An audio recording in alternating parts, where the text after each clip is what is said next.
First of all, we just want to start off with a bit of a question and a bit of a debate, perhaps. So we wanted to start by saying entrepreneurs are born and not made. What are everyone's thoughts on that?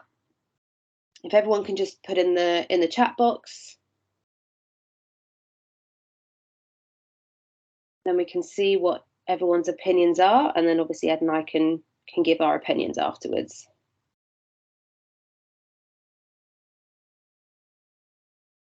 Okay, Amanda says, used to think that was true, but now I don't. That's interesting. What made you change your mind, Amanda? Tim says, I think it goes both ways. You can be born with it, but you can also be taught. Yep, Derek agrees. Some are born, some are made through experience. Ed says, I vote made. Lisa says, wrong. Everyone can develop the entrepreneurial mindset. It depends on the person. You can have both. Learning about entrepreneurship made me change my mind. I think it's a learning process. It's about mindset. Yes, absolutely. There's a huge amount of mindset in there. A lot of what I cover sometimes with my clients is all about the mindset behind it. Yes, there are the technical side of business as well, but a lot of it is the mindset. And Dan, or whoever's controlling the slides, if you want to jump back to slide 14, please.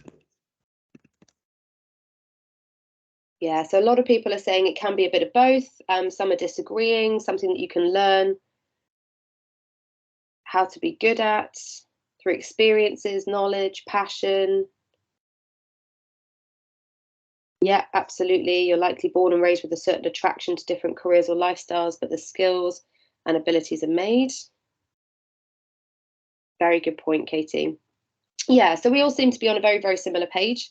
And I know that Ed's point said that he thinks that they are made, and I would agree.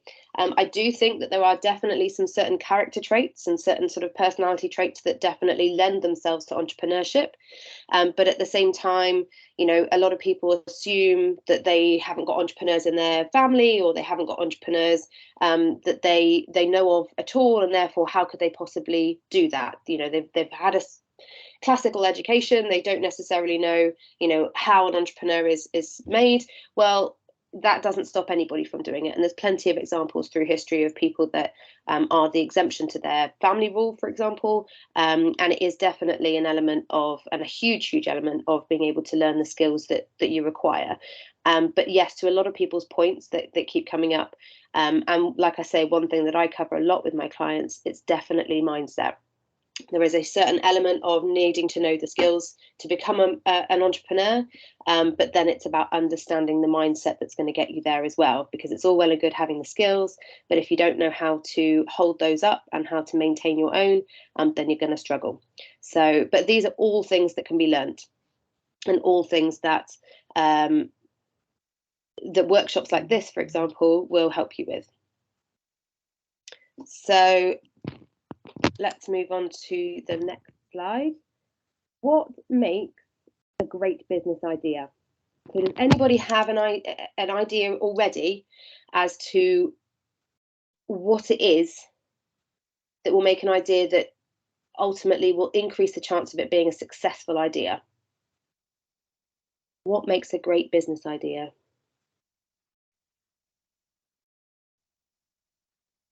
Stephen, straight in there. Yes, Stephen. You've done this before. It's an idea that solves a problem. Excellent. Filling a gap within an industry. Yeah, for sure. Can I speak as well? Go for it. Yeah. If there is a good mix between social benefit and profit, I'd say. I would agree, absolutely. And that's definitely my niche. Proves existing solutions that are inadequate. Yes, absolutely. That is definitely one way of doing it, for sure. Finding a good strategy and a USP. Yep. Absolutely. So there are definitely certain formulas that you can try to sort of work to that show how to create a successful business idea. And one of the things that we're going to be going through, obviously, is how to create that business idea yourself during this workshop. But there are some tried and tested ways to test those methods and to try and work out whether your idea is viable, whether it's profitable, whether it is actually a problem, whether you're solving anything. So it's not too much of just sort of finger in the air and pie in the sky. That's how we start. But then there are different ways to sort of test your theory and to work out exactly how good the idea is and whether it is something that would last in a long-term business. So don't worry, keep listening. You will find out how that all works. Awesome. And Dan and the mayor's team, if you go on to slide 16, what we're going to do is the next part of the workshop, we're going to look at some of the common mistakes people do at the beginning of this process around idea generation. Then we're all going to work independently for a moment to start coming up with some ideas. We're going to share them as groups, and then we're going to refine them. Okay, so that's the next plan, the plan for the next stage of this workshop. But if we can go on to the next slide, slide 17, our first common mistake is that people assume that ideas begin as fully formed ideas. And actually, this is not just incorrect, it is one of the things that stops us getting started. And the first kind of thought that Laura and I wanted to plant in your mind is to relish imperfection, that to get to this brilliant, highly successful startup, you actually have to start with something which is just a kernel of something, which is messy, which is scrappy, half formed through. And related to that, if we go on to the next slide, is one of my key sort of premises around startups, which is that startups are fundamentally about uncertainty. They are about hypotheses, which you go about testing. As an entrepreneur, you have to be comfortable saying, I do not know, but I want to find out. Many of you will be researchers in academia, science, whatever. So the idea of taking out a hypothesis is at the core of what you do. And a startup is exactly the same as that. So you think, okay, I have an idea. I need to go and figure out whether that problem needs solving, that there are people out there that need it, that it can be addressed in these particular ways. And you just go out and test those hypotheses. And then again, next slide, related to that is that sometimes we get really obsessive about our ideas. And it's much more important to put up a whole list of different areas that you might want to focus on, because that first thing just might not be quite correct. So if we go on to the next slide, to bring that to life, we're going to be using Airbnb as one of the examples this morning. When they started out, their idea was, with hindsight, terrible, which is that they were renting out airbeds at people's houses. If any of you guys have actually slept on an airbed, you know that they are pretty horrible, and you just would not spend money to A, go into a random person's house, and B, sleep on an airbed. So obviously, since then, Airbnb have wholly changed what they've done. But this is a great example of like idea number one, just not exactly, being the idea that it becomes in the future. On to the next slide, please. And a lot of you guys in the chat have talked about the importance of starting with a problem and rather than a solution. And if we go on to the next slide, there is this quote that we really like to help frame this, which is from a Harvard Business School professor called Theodore Levitt, who says, people don't want to buy a 1/4-inch drill. They want a 1/4-inch hole.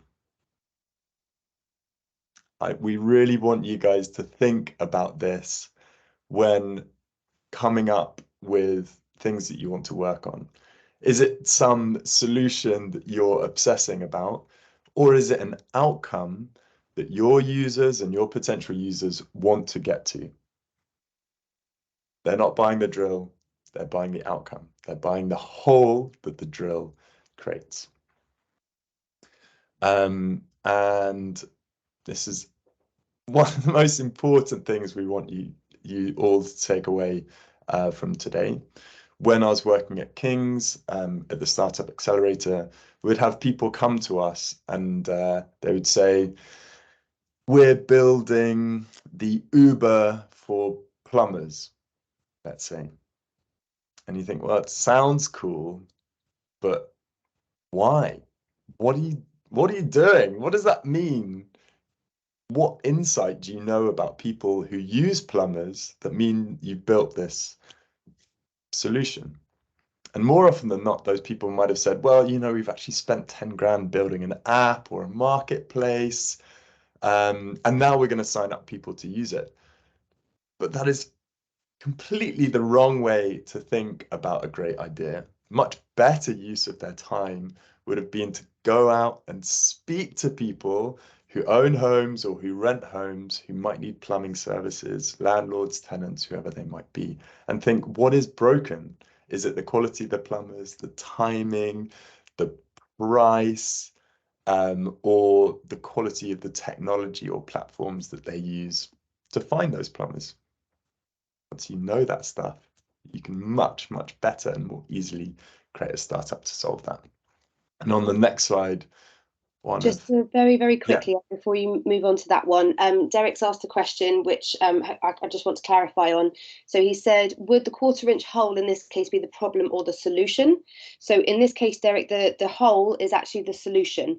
The problem is that they need the hole, but they don't have a tool to create the hole. So they don't necessarily know that they need a drill. It's up to you as the entrepreneur to be able to provide them that. It might be that you decide you can make a quarter-inch hole using something completely different. But if you start asking people what they want as a solution, and this was the same example that was used, for example, with iPhones. If you were, before the iPhone was brought in, phones did some very, very basic things. They called out, maybe there was a calendar, possibly some dates and an alarm. If you asked customers at that point, what is it that you want from a phone? They only really have their frame of reference of what they already have, and maybe they might add something slightly different. It takes an entrepreneur and it takes a sort of out of the box thinker to be able to say, no, you want this that you've not even had the chance to think about before. So this is actually, and to stress again Ed's point, this is such an important thing for you guys to take in. I know it seems really, really simple, but it's something that I cover very, very regularly and in quite a lot of depth with a lot of my clients. Because when you're talking to your customer base, which we will get to obviously in later sort of stages, if you're there saying, I do this, this is the solution that you need, this is what I provide, people are going to be a bit bored because they don't necessarily know yet that they need your solution. So even taking something as easy to understand as a personal trainer, if you say, well, I help people get fit, great, but that's pretty boring and it doesn't necessarily sell you or sell your services. And why are you any different to the personal trainer next door or the other one that they're following on social media? So in actual fact, turning the situation around and saying, what solution do they need? And thinking about the problem that your specific clientele have, and then actually talking more about the problem and then saying, and I can solve it. A lot of the time, they don't even need to know how you solve it. They're sold by just knowing that you can. So I hope that kind of makes sense. But it is, like I say, and like Ed said as well, a really, really important thing to get your head around. And it's very helpful when you come to do things like elevator pitches, value statements, mission statements, all those sorts of different things, to just remember that your client's problem and what they want as a solution is far more important than what you're providing them. Awesome. Laura, do you want to take us through the next slide? I can indeed. So you'll obviously I'm assuming, recognize this man. One famous quote of his is, "If I had an hour to solve a problem, I'd spend 55 minutes thinking about the problem and 5 minutes thinking about the solution." And this is a quote that we love. We keep reiterating this every single year that we do this. But again, it is just very important to know. Thinking about how you're going to solve something rather than just sort of jumping straight in with the first thing that comes to mind is really, really important, and actually delving further into what the problem is, where it comes from, the origins, why, that will give you far more clarification and a better basis to be able to create a more helpful and more stable solution for your customers. So if we can skip to the next slide, please. So this, again, don't imagine that ideas are hard to find. There are a lot of people that think entrepreneurship is quite a hard thing to do on the basis that they think they need to invent the next Google, or they think that they need to invent, the next Apple. And that isn't necessarily always the case. A lot of the time, there are solutions everywhere. And problems everywhere. And you can look around you. And one of the exercises we're going to do in a minute will illustrate exactly this. It's not as hard as you think that it is, and a lot of people make it harder in their minds. So it's about looking at maybe even some common everyday issues that people are facing that people haven't yet solved, or that you think that you can solve better. There might already be a solution on the market, but as we're about to find out, having competitors is not a bad thing. And being able to look at it from a different perspective and try and offer a different solution might actually give you the edge that you need as an entrepreneur and still make your business incredibly successful. Next slide, please. Thank you. Ed, did you want to take this? Yeah, sure. So Laura and I were thinking, what are the questions you guys can think about to frame where ideas come from that will resonate with you? And we synthesize them into 3 areas, which are: what do you care about? So of all of the many challenges out there in the world, what are the ones that mean most to you? And this is really important because being an entrepreneur is not a little weak project that you do alongside your degree. It might be a commitment for a year, 5 years, 10 years. And actually, you need to think about this as something that you might spend 10 years of your life working with, however successful, and even if it's not successful at all. So what are the things that... Yeah, so he agreed. What? I think he's like, okay. Gerline, if you could mute yourself. Oh my God. Thank you. No problem. So, what are the things that keep you up at night? What are the things when you're hanging out with friends or in the pub or in a common room you are talking about because you are that passionate about? What are, the societal, environmental, business problems that you really obsess about that you might want to commit to? And the second is, what do you know about? And this is something that actually, for me, really changed my perspective on entrepreneurship, because you can't really be an outsider to your own business. You need to be there working on a particular business kind of area for certain reasons, and caring about it is one, but another is knowing about it. Have you worked as a teacher and you want to go into education? Have you experience of a medical degree and you want to go into cancer diagnostics? Are you working in biotechnology? Have you spent time interning in a place? Do you know a bunch of people out in the world who are affected by a particular problem? What can you bring to that problem that is about your expertise, that gives you that advantage? And then the last thing kind of touches on what Laura was talking about, is what do you notice? Imagine you have one of those fishing boats with a big net behind you, and it's sort of capturing fish as it goes along through the ocean? What is your net picking up in terms of what you're noticing? Things each day that you're frustrated with, admin tasks that are burning tons of time, going out into the world and looking for a solution that you desperately wish was out there in the world but doesn't exist yet. Seeing people who are, you know, experiencing a problem every day, but there's no way of them being supported. What are you noticing, and how can you document and write all of that stuff down? So at this point, we thought it'd be nice just to pause quickly and ask you guys to write in the chat what problems are you thinking about? What do you care about? What do you know about? Or what are you noticing?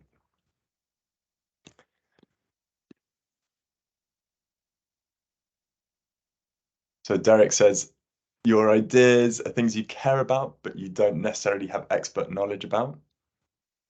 We've all been there, right? But if you care deeply enough about something, you will go out and find out more about stuff. There will be a whole spread of experience in the room, from first year undergrads to PhDs and postdocs. You will all have, you know, all sorts of varying degrees of experience in something. But if you care about it, you'll want to go out and learn more. So that is absolutely fine. So who on the call this morning has something that they care about, or something they know about, or something they've noticed in their day-to-day life that they might want to explore further? Just to reiterate, you don't need to have the solution for this yet. So it's okay to have a problem and think, I don't know how I would solve that. That's ultimately what we're going to explore. So anything that comes up for you that you think, that's an issue, I don't really know how to deal with it, but I know it's a pain.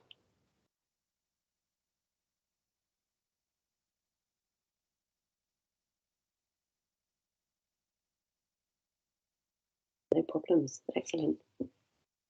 Okay, we've got Adam says, I care about climate change and I feel that I can combine this with my knowledge about life as a university student, particularly in London. Absolutely, that's a huge problem, a huge, huge problem, which everybody knows about, but we haven't necessarily got a finite solution to that yet. There's plenty of options under that category that would work really, really well. I care about the impact of fast fashion on the world and the millions of low quality garments that are thrown. Yeah, absolutely. Again, another huge one. Recycled clothing. An issue I notice a lot is people's issues and struggles in interpersonal relationships and social connecting, especially in the context of mental health and well-being. Absolutely. And especially after something so big as lockdown as well, that's probably created quite a few sort of additional issues, or at least a lot of that has come to the forefront of people's minds as well. So it's definitely a hot topic, that one. Derek says, being from South London, I find that the transportation network in London can be inefficient compared to other countries. I would absolutely agree. So ideally, I want to increase the efficiency and overall travel times. Like it. Okay, cool. An idea to create a soundless blender to reduce noise pollution in households. Okay. So that's almost going towards the solution rather than the issue. But I'm assuming that we need to expand upon the issue a little bit. So reducing noise pollution in households, is that a real issue? Because one solution would be a soundless blender, but perhaps there are others as well. But assuming that we take the problem of noise pollution in households as being a problem most people have, that's when solutions can then come. Adequately. Exclusion from day-to-day environments or society that are developed with a narrow view. Okay.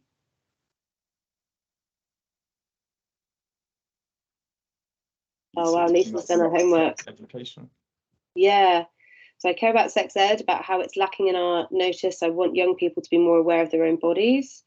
I know about XR technologies, not so much about the education process itself or how to properly teach sex ed.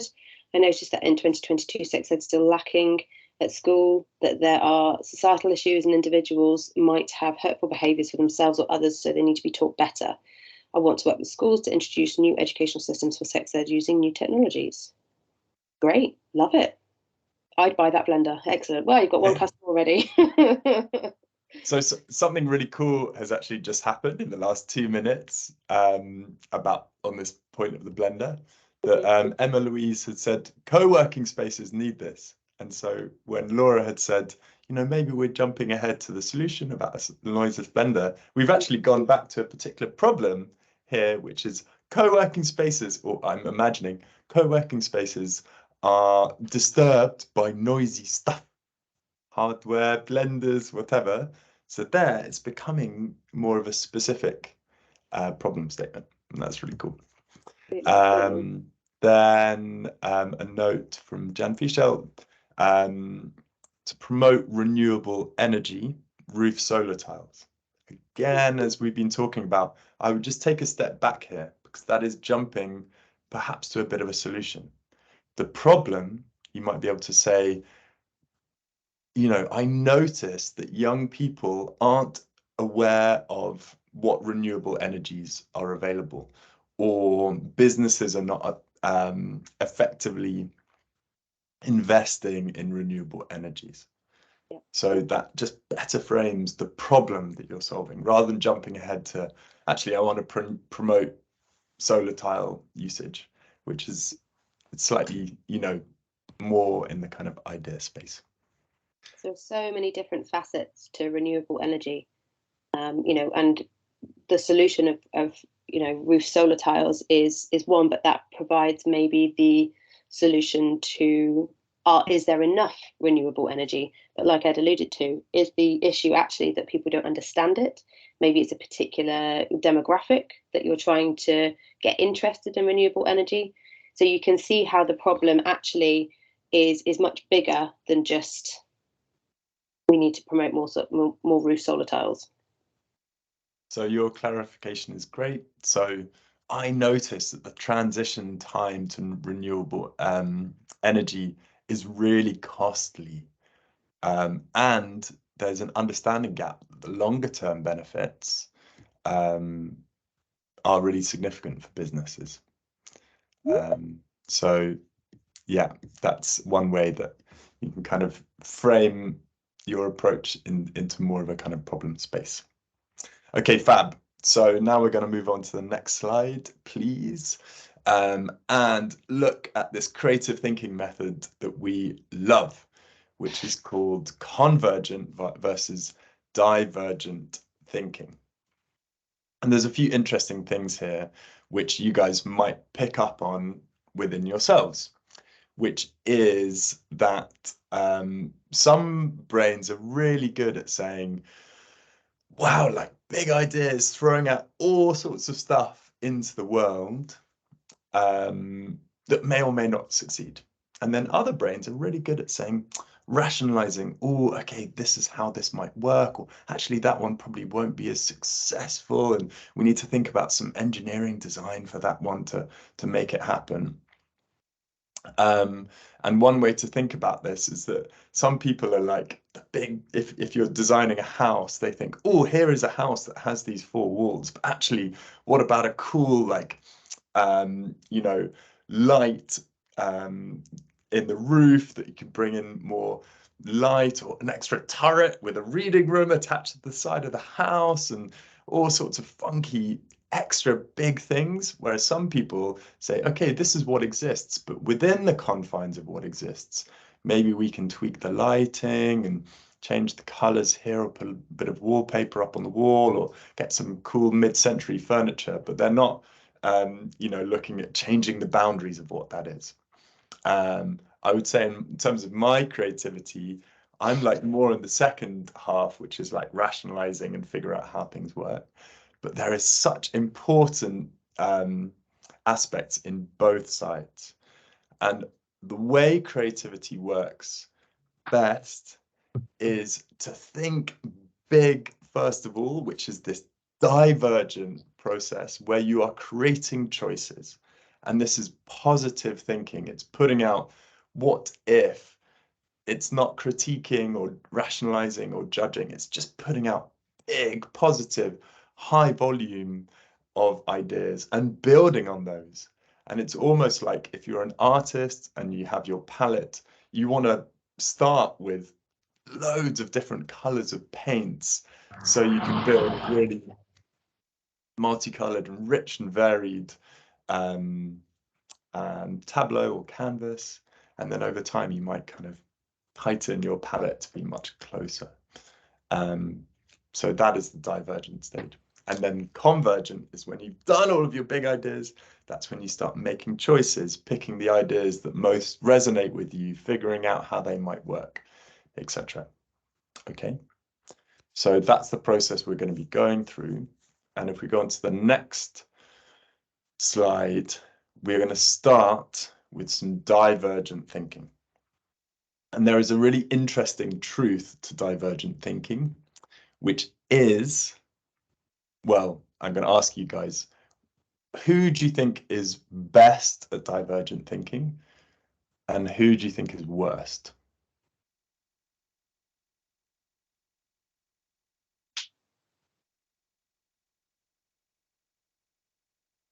What types of people? What job titles? What age groups?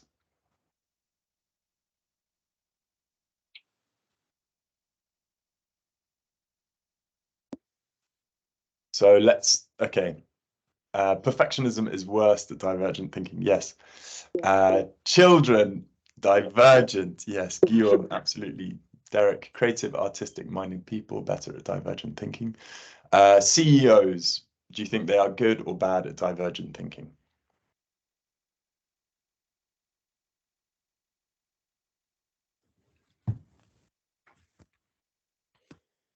What do you think? CEOs.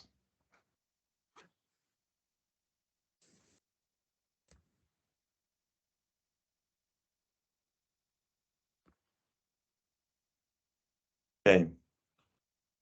So a lot of people have mentioned that children are brilliant at divergent thinking.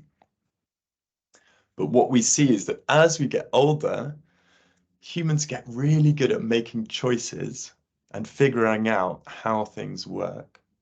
And what happens through that process is you find more and more reasons to say no or to believe that things won't work. So as Nitai says, CEOs more often are like convergent thinkers because they have to think about budgets, cash flow, hiring people, raising investment, building products. And we get worse and worse at divergent thinking as we move through our careers. So I invite you here to put things on the shelf. Don't think, oh, it might not work, or it already exists, or that sounds like a ludicrous idea. To put all of that on the shelf and engage with your childlike state and put out into the world these what ifs. I would also add as well that a lot of people are very influenced by, the people that surround them as well. So it's very difficult to be a divergent thinker if you have people around you sort of saying, well, that sounds stupid, or I swear they already have that, or no one would buy it. And immediately, that's not necessarily based on any information or any particular knowledge that they have. They just think that it sounds stupid. But the entrepreneurial mind is slightly different to a lot of other people's minds, and you have to be able to have that mindset, which is what we were talking about earlier, to at this stage ignore everybody, put down everything, even if you think it sounds like the most stupid idea in the world, because it might be that version of it isn't brilliant, but actually the fact that you've come up with the idea in the first place leads to something that actually would work really, really well. So ignore the naysayers, write down everything, however stupid. You can laugh about it later, but put it all on the list. And if we go on to the next slide, we are going to bring this to life. So I think brainstorming doesn't work. And that is because I've sat in hundreds of brainstorming meetings where the most extroverted, loud person in the room does tons of talking, and there might be 6 or 7 or 8, 10, 20 other people sitting there in silence, and that is crappy. That is all of those other brains not being put to work, and all of their creativity sitting there redundant. So I actually use a different technique, which you could call brain writing, which is where you actually sit in silence and you just put everything that's in your brain down on a piece of paper and you see what happens. So we are now going to take out our timers and ask you to write down as many problems as you care about, know about, or notice. Grab a piece of paper, open a Word document on your laptops. These can go anywhere. And we want you guys to get out as many problems onto a piece of paper as possible. And we're going to give you 60 seconds. Okay. Everyone ready? Okay. 60 seconds, starting in 3, 2, 1, go.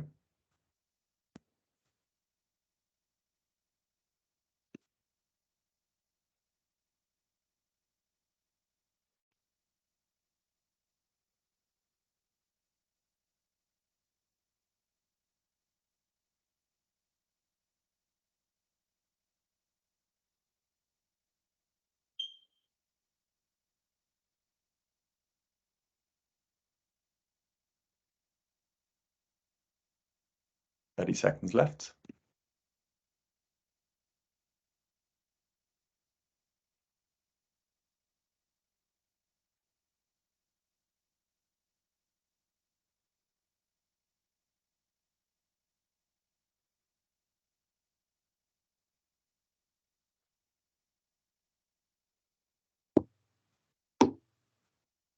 Five, 4, 3, 2, 1, and stop. Okay, pause there. We want to hear how many ideas you guys got down. Just a quick, scan down the page. How many different ideas have you got there? Write in the chat. We want to hear.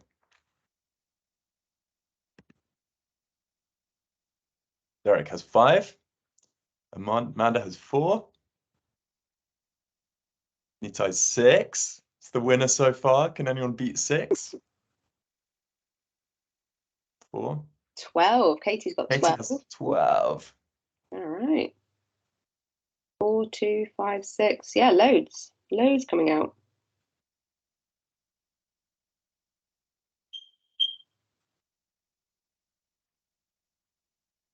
Okay, so for you guys, how do you think you can turn your 2, 3, 4 ideas into 10 or 15 or even 20 ideas or problem areas?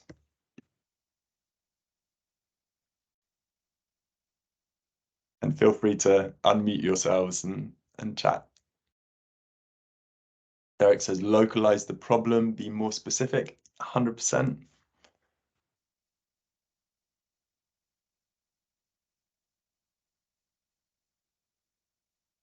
What else? Have conversations with the people about their problems and bugbears. Amanda says 100%.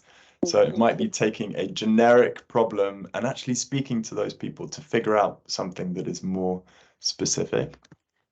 This morning on Twitter, I found a really interesting quote from someone called Dennis Chatelain, who said that a subscription software for creators, he has come across one that made $0 in revenue, but a subscription for full-time copywriters that helps them manage projects and optimize their copy, $50,000 recurring revenue per month. First one, super generic. Second one, very specific.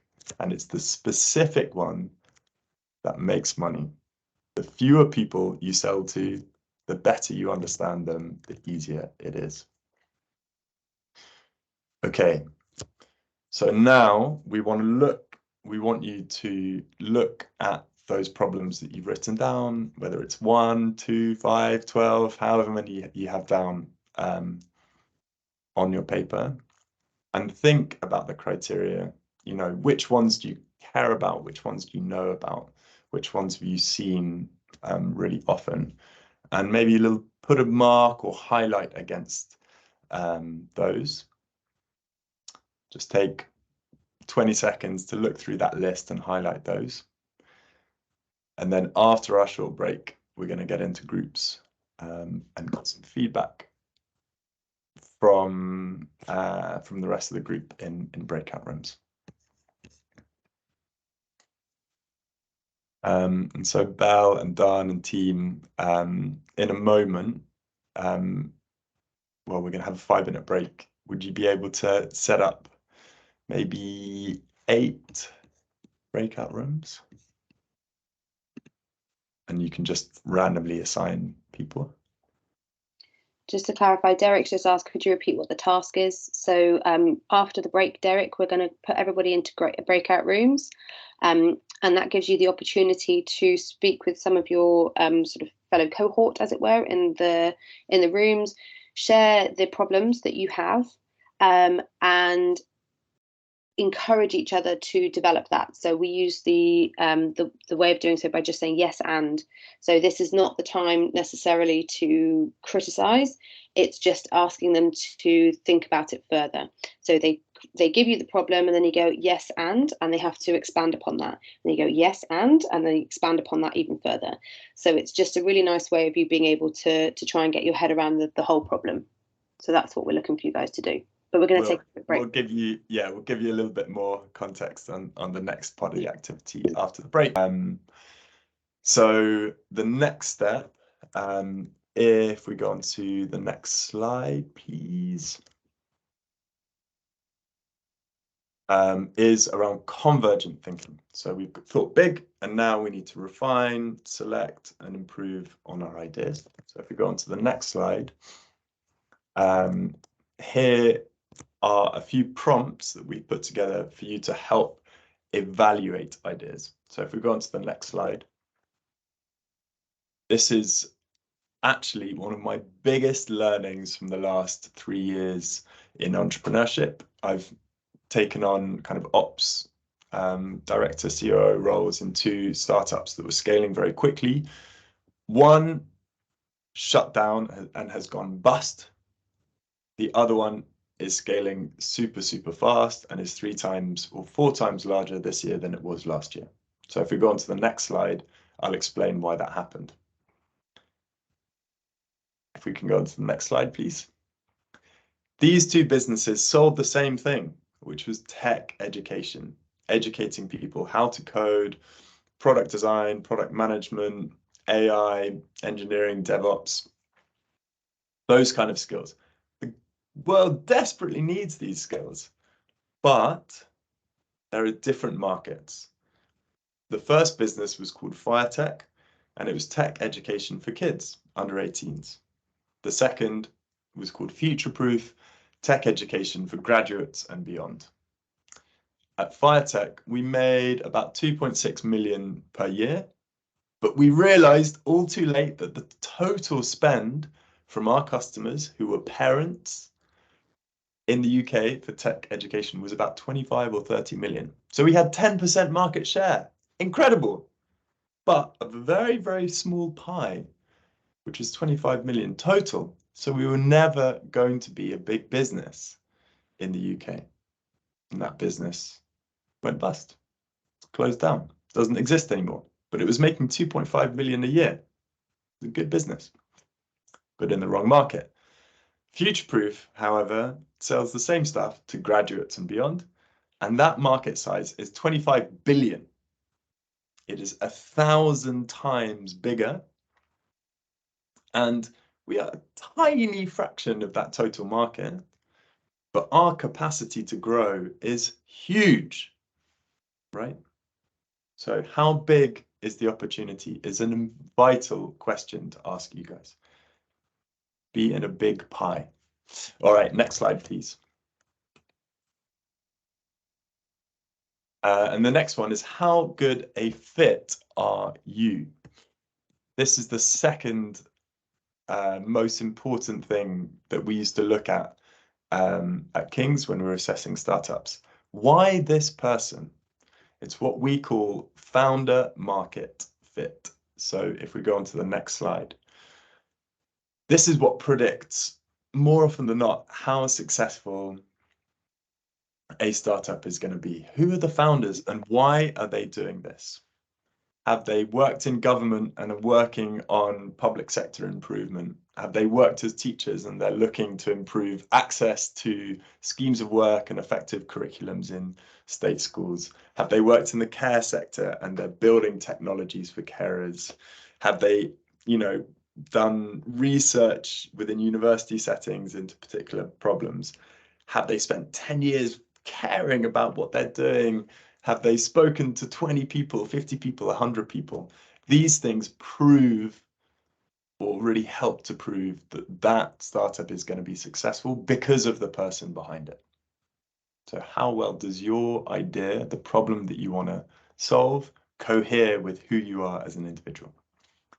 Next slide, please. Laura, do you want to take this one on? Yeah, sure. So the next question is, are you ready to commit? So this is something that, again, I very much reiterate to all of my clients when they first come on, and we do quite a few different exercises around personal values and what what I like to call your rich life looks like. Because at the end of the day, starting a company isn't just something, like Ed said, that you maybe just do in your spare time. It could be, but in reality, if you're really going to take this on, this could be something that is in your life for the next 5, 10, 15, 20 years.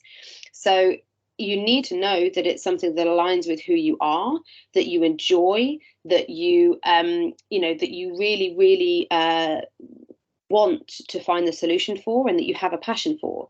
So are you ready to commit to something?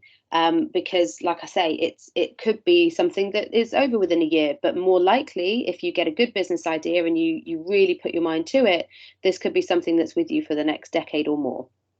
So ask yourself the question, are you ready to commit? Next slide, please.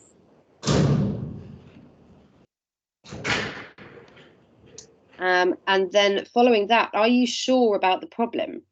So I sort of alluded to that in my group when we were discussing before, but just because a problem comes up that you feel is out there doesn't necessarily mean that your experience is the same as other people's.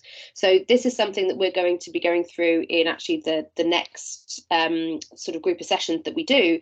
But it's worth asking yourself, are you 100% sure about the problem? Not number one, is it a problem? Because it might be a problem for you, but if it's a problem for you and maybe 3 other people, then that's not a big enough market for you to be able to create a business over. But also, maybe it is a problem, but maybe you need to understand it a little more, and maybe actually there's a different element to the problem that is more relevant to the general market. So it's about not just trusting your own assumptions, because they're a great place to start, but asking other people within that particular market, within the industry, is it a problem for them too? Are they experiencing it the same way? We bring with us all of our past histories, all of our past experiences, everything that our mum and dad had taught us when we're growing up. We have assumptions that we come along with. And so when we jump in and say, yeah, I think this is a problem because it's a problem for me, we assume that we read the world the same way as other people, and that's not the case. So you need to test your theory and understand the problem down to its minutiae, which is why we've been going through all of this from step 1 all the way through to here, and really trying to get your head around what exactly is the problem. Next slide, please. So this is a prime example, really. You as a founder, an entrepreneur, need to be able to fully understand it. An example of this is Airbnb. They really wanted to test the theory as to, would people just find it weird sleeping in other people's houses? Is it a thing that people are going to want to do? They assumed it was a great idea, but at the same time, how does it actually feel? Because if they don't know, then they're going to find it very difficult to sell the concept. So the founders of Airbnb actually went and slept in strangers' houses, and they tested it themselves to sort of try and work out what was the experience actually like. and how could they tailor their offer to make it a little bit different? Were there sort of nuances to the offering that might make it a little bit more interesting for both the person with the Airbnb and the customer taking it on? But that seems like a sort of very bizarre and slightly extreme thing to do. But in actual fact, it's hugely important that you know your problem and your assumption well enough, because this is something that you're going to be selling for the next however long. Next slide. And this is vital. Oh, sorry, go on. As a takeaway, like, go and intern with the problem, get alongside the problem you're solving, and become an expert in it. Mm-hmm. Be able to share those insights, who you've met, who you've spoken to, what you know that other people might not know about the problem you're solving. Cool, next slide, please. So the next one is really interesting, and this is kind of goes to the foundational nature of how change happens in our society, where innovation comes from, how change and progress takes place. And often it is to do with trends that can be really sizable, kind of mega trends. And if we look at the last 12 or 15 years, we have seen huge leaps forward in trends that have allowed other things to be possible. So in 2007, there was a global financial crisis. On the back of that, there was all sorts of rebuilding of the financial services industry.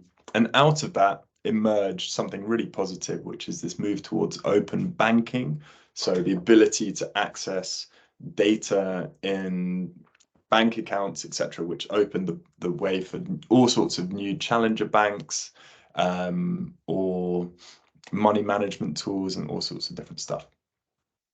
Then around that time, we also, had the breakthrough of leading social media platforms. Facebook is the obvious one, which transformed how businesses made money and how advertising technology worked. So that opens up all sorts of new opportunities for new ad tech or advertising technology. Then fast forward to 2020, I don't need to tell you guys what happened, but that radically changed so many industries, from retail being pushed online to online education, logistics, healthcare, hospitality.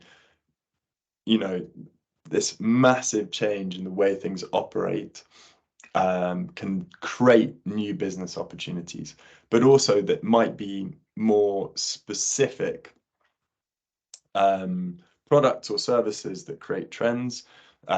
So just in the last week, there's been a lot of talk in the news about cryptocurrencies and currency exchanges, because one of the world's biggest, called FTX, shut down and went bankrupt.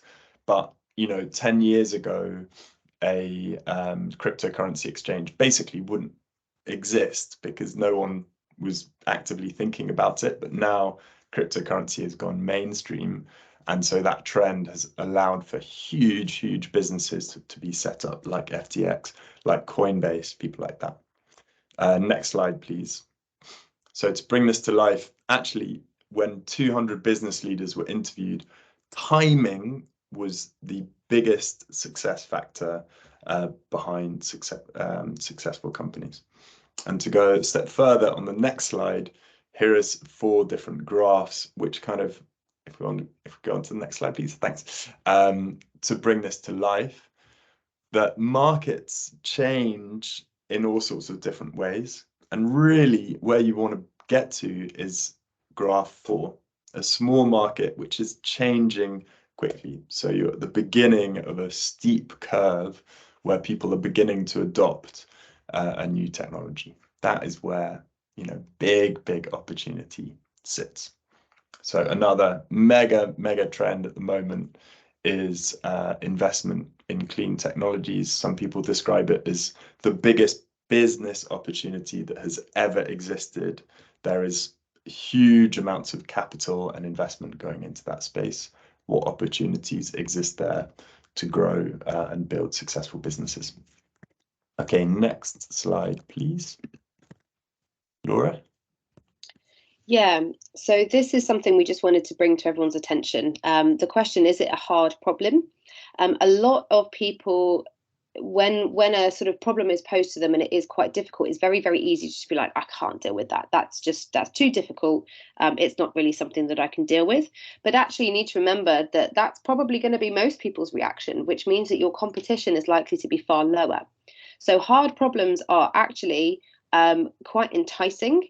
And if you have the wherewithal and the mindset to go forward with that, you will probably find that you will have less competition to go up against when you're doing it. So it's just something that's worth thinking about, because just because something is difficult doesn't mean that it's not worth doing. In fact, it could mean that it is far more lucrative to deal with than something that is a little bit easier, because easier problems are easier to solve. So there'll be plenty more people doing that. So next slide, please. So again, this is an example. Stripe, they are a company that's a little bit, I guess, very similar to, well, I was going to say eBay, but eBay actually do the selling as well, but it's taking the payment, so PayPal and things like that. That's quite a difficult industry to get in. It's hard to set up, high costs, etc. There's lots of competition already, but competition, as we've already said, is not necessarily a bad thing. It shows that there is demand. It shows that there is a marketplace out there. But in actual fact, they've managed to create something that is a superior offering to their specific set of clientele. Next slide, please. So this one is funny because some problems are just not very sexy, or not maybe on the surface particularly interesting, but actually here there's real opportunity to do things that not just make money but actually have transformative impact on the world around us. So if we go on to the next slide, this is Gusto, not to be confused with the meal kit Gusto, which is with OU. Gusto is a back office management tool, which is a multi-million-dollar business. It doesn't do anything particularly sexy, but does something vital for businesses to run their operations more effectively. And if we go on to the next slide, one of our favorite teams from last year is the amazing Manhole Metrics. And their founder has spent, honestly, months and months understanding how waste is processed and managed across London to build really smart kind of data analytics and measurement information for waste processing companies to better manage that. But, you know, this is not necessarily the kind of glamorous problem area that some people might think of, but he is onto something really, really vital. He's doing really well with it as well. So it's definitely something, you know, everybody loves to go for the sexy on-trend thing that, you know, is great to plug all over social media. But in actual fact, there are some huge problems that need resolving in some areas that are, like we've said, not as attractive, maybe a little bit boring for most people, but that does mean that there's a huge opportunity. And again, another reason why maybe less people will be going for it, because a lot of people want to go for the sexy on-trend things. So you'll find that there is maybe a little bit less competition for you to go for there. So don't discount them, is all we're saying. And next slide, please. Now, this question comes up a lot. Can you write in the chat if you agree, if there are lots of competitors in your space, that is a good place to start a startup? If you have lots of competitors. Danny says no. Jen Fischel says yes. Derek says no. Katie says yes. Then there's a word that I'm imagining is no, but is a bit no-esp. Amanda says yes, if you can differentiate. Absolutely. So this is often a misconception that, oh, there's tons of competitors doing that already, I'm not going to do it. If there are competitors, people are spending cash on this space. There is money to be made. But as Anthony says, you need a USP to be able to carve out a space. There's a really good book about this called Blue Ocean Strategy. which is about, creating a differentiated USP in a busy market. But the answer to this is yes. If there are competitors, it's a good place to be. Okay, so we're 5 minutes before the end of the session. If we go on to the next slide, we are continuing this convergent process of selecting, refining your ideas. And a really good way of taking this forward is to turn your problem into a problem statement. So the way these work, they are short, punchy sentences, and they basically synthesize the challenge that your idea or your startup addresses. And they are needs and not wants.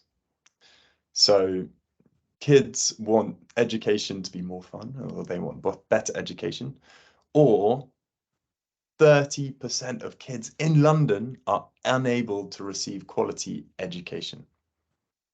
So the latter is a much more specific problem rather than something that sounds really just like an anecdotal notion. Importantly, bullet point 3, your idea is irrelevant at this point. It is irrelevant. We don't want to hear your ideas. We want to hear the problems you're solving. All too often, people jump in and say, oh, I'm going to do this to make kids' education better. You have to qualify that people want that those people exist, that they have money to spend on it, that there's a way of scaling it. So this is a problem statement. Next slide, please. This uses a very clear framework. It is a statement of need, then the word yet, and then a reason it's not currently solved. Super simple. So if we go on to the next slide, here are some examples. It costs £7.5 to recruit a graduate, yet only 50% of recruiters are satisfied with the quality of their hires. So you know the problem, you can quantify it, and you can understand why it's not being solved. This is powerful stuff. Second, travel is one of the largest sources of CO2 emissions, yet it is complex, expensive, labor-intensive to effectively measure the emission data from corporate travel. Okay. Then lastly, editing videos is expensive, yet 80% of business owners rely on short, engaging videos to drive sales. Big opportunity here, right? So that is a really powerful way for you to really just kind of bring together this problem statement. And what's amazing is when you speak to people about what you're doing, if you start with your solution, it is actually far less engaging than starting with the problem. If you start with an insight like this, if you're pitching a data emissions analytics company for carbon emissions, and you say, travel is this unsolved problem around CO2 emissions. It is one of the biggest creators of emissions, but no one knows how and at what volume with the right data. That's the problem I'm looking to solve. That's a powerful thing to start with, because other people don't know that, and you have found that out. You're an expert about that problem, and that's where we want to get to with this session. So Laura's just given a brilliant answer to Derek's question. What we want to leave you with is an action plan. And actually, if you go on to the next slide, there is this Google Doc that I've just shared in the chat. And in there, we've basically put together a framework for capturing and refining ideas. I can see there's 10 or so of you who've already opened it. This is a shared document which is editable. Before you do anything, click File, make a copy, and save your own version. Just to reiterate, if you click the link and start working from it directly, everybody can see what you're doing, but that also means that everybody can edit it, which means that they will take it down or they will delete stuff and they will do their own. So definitely make sure you follow Ed's advice. File, make a copy, save your own version, and then you can do with it what you want.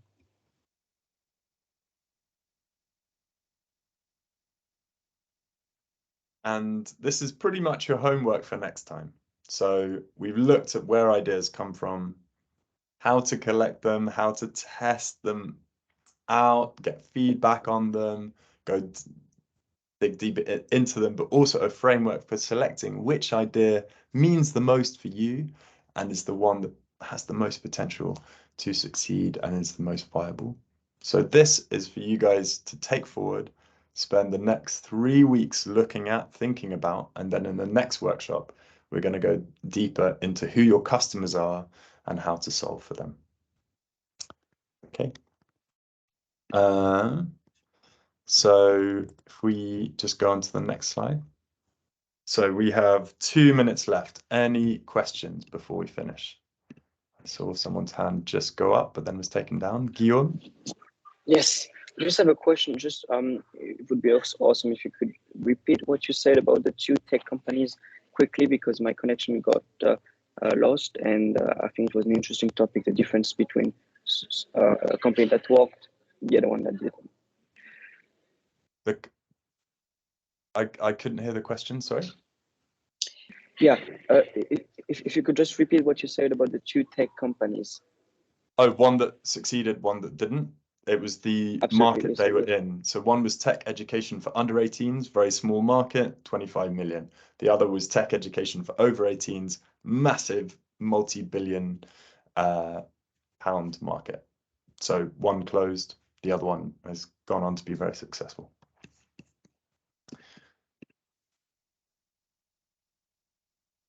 And another question in the chat. Oh no, that was Guillaume. Thank you, Danny. Glad it's useful. So to wrap up, a few key takeaways. Laura, what are your key takeaways from today? I think the main things really are, first of all, making sure you don't limit your mindset around idea generation, and being able to put anything and everything down without questioning it.